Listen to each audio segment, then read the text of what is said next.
In earlier days of the United States of America, many different people tried many different ways to help white Americans and black Americans treat each other with respect and as equal members of our country. A man named Booker T. Washington sought to help in three main ways: education, earning a living, and connections.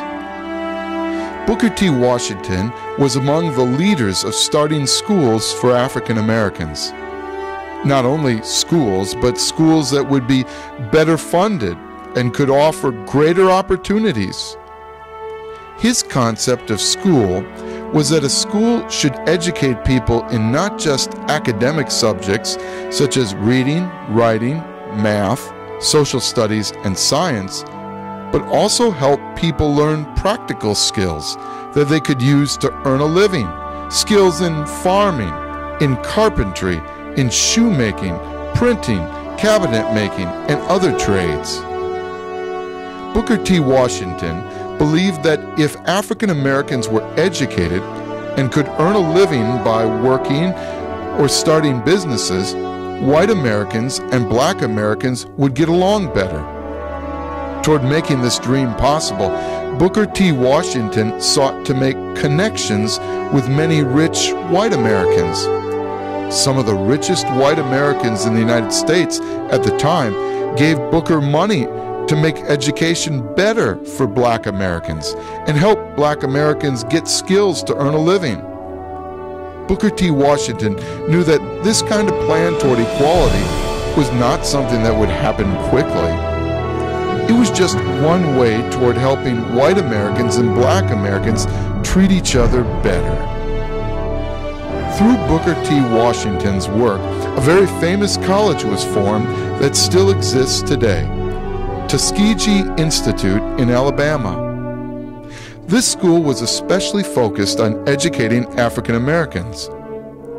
Booker T. Washington was a great speaker and made many wise statements that still have important wisdom for us today.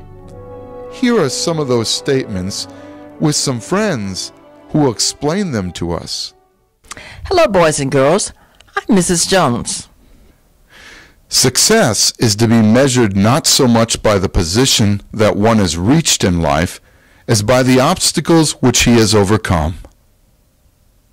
Do you know what an obstacle is? An obstacle is something that gets in the way of your progress. So, let's look at this situation. If you were in school and it's the beginning of the year and you want to finish that grade by the end of the year, guess what happens? When first you got the flu and then you were out for 2 weeks. That's an obstacle. You came back to school and the children were at a certain point and you had to catch up. And you had to stay after school and study with the teacher. You had to do extra homework. Then of all things, you got the measles and you were out another 3 weeks. That's another obstacle. And you had to catch up again. And then of all things, during the Christmas holidays, you fell and broke your leg. So you were out a month. That's another obstacle. But you know what you did? You persevered. You stayed after school. You did all of your work. You worked hard with your teacher. And you ended up finishing the grade on time and getting a good grade. That was success. You were a strong person, and maybe stronger than the children who were there the whole year and didn't have all of those obstacles to overcome. Good for you. All right. My name is Mr. Biesendorfer, Mr. B. If you want to lift yourself up, lift up someone else.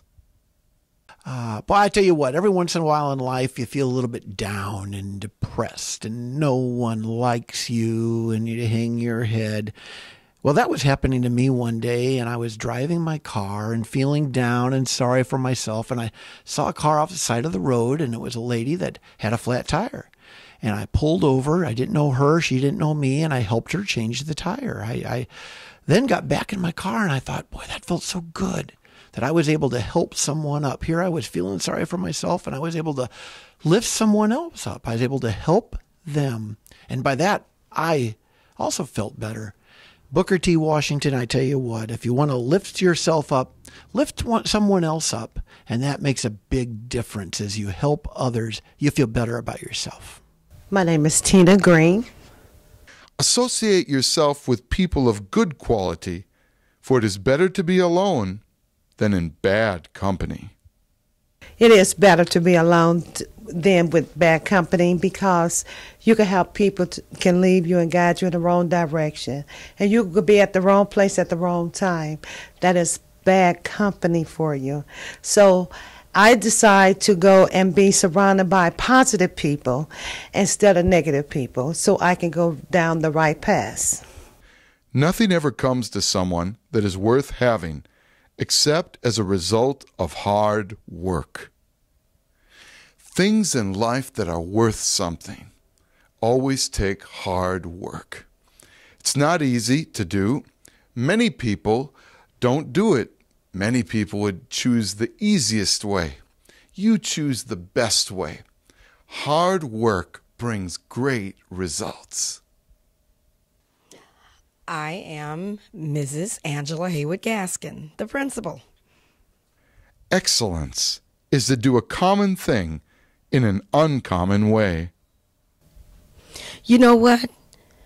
Having your homework done and having it on time, that is the common action I expect you to take. Common means that it's done all the time. All right?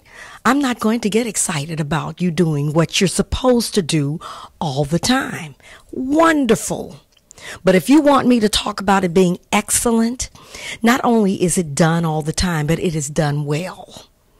And not only is it done all the time, but you are sharing with your classmates what it is that you have learned, and you are sharing it with your teachers. That's when we have gone from being common and ordinary to being excellent. The individual who can do something that the world wants done will, in the end, make his way regardless of his race. Find in life what people want, and if you do it well, you will succeed, regardless of your color. Hello, children. I'm Dr. Kay Royster. If you can't read, it's going to be hard to realize dreams. Remember, if you can't read, it's going to be hard to realize dreams. Read today, read every day, read everything. Hi, children. This is Miss Barton.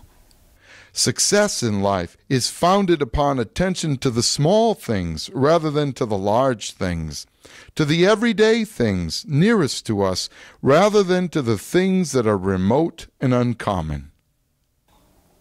The small things like coming to school on time, the small things like a smile or laughter. Those are the things that help with the greatest accomplishments in life. It's not what you do that is so large, but it's what you do that is small. John Gaskin.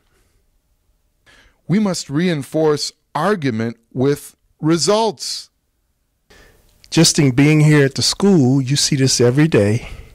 Children will challenge each other about different situations and not be willing to get results in a positive fashion versus a negative fashion. We should not be questioning situations when we're not willing to go the extra mile to help solve a problem. Anything that you are willing to argue about, you should be willing to stand up for. Actions speak louder than words. No one is going to give you the necessary respect unless you present yourself in the manner that you expect from them.